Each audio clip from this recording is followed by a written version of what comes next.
Okay, now in this video I'd like to go through the economic calendar with you.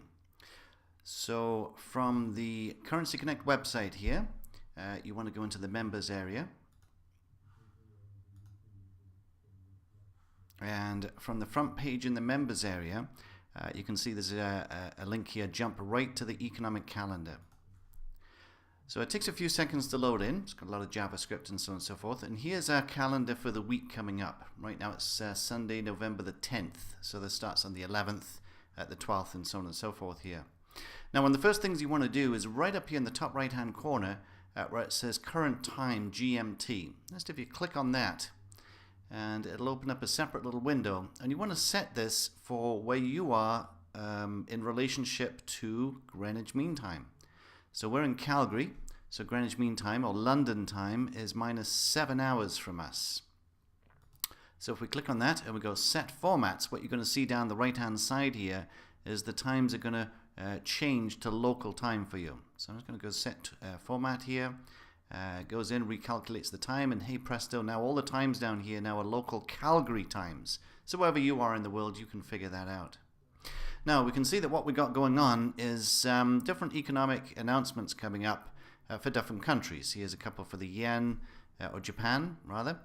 We've got quite a few for British pound coming up here, or the Great Britain. A few more for New Zealand, and down here we've got some for the American dollar. So depending on what you're really into trading, depends on what you want to be looking at. Any one of these that has a red line or a red marker to the side here is very important, so we're told.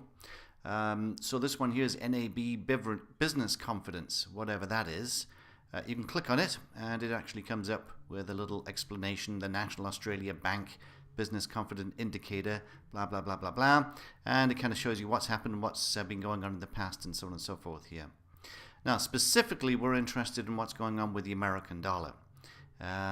So if we scroll down here, we can see that we have some US dollar announcements coming up here on the 13th. And you can tick these things.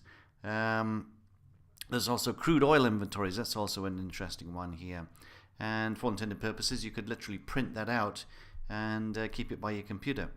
So nothing too much going on with the American dollar for Monday or Tuesday, but I do know that starting on Wednesday, it's going to start being a very busy week. If you're into the British pound at all, there's probably some important ones coming up here. One right there. Trouble is, it's at 2:30 in the morning Calgary time. And there's a New Zealand one coming up here at 1 o'clock in the afternoon. So Monday, I probably won't be doing a lot of trading. There's an Australian one. We might keep an eye on that one there. Tuesday, probably do a little bit more. Wednesday, now we're into the American dollar, and so on and so on and so forth here. So that's the economic calendar, just a quick overview for you.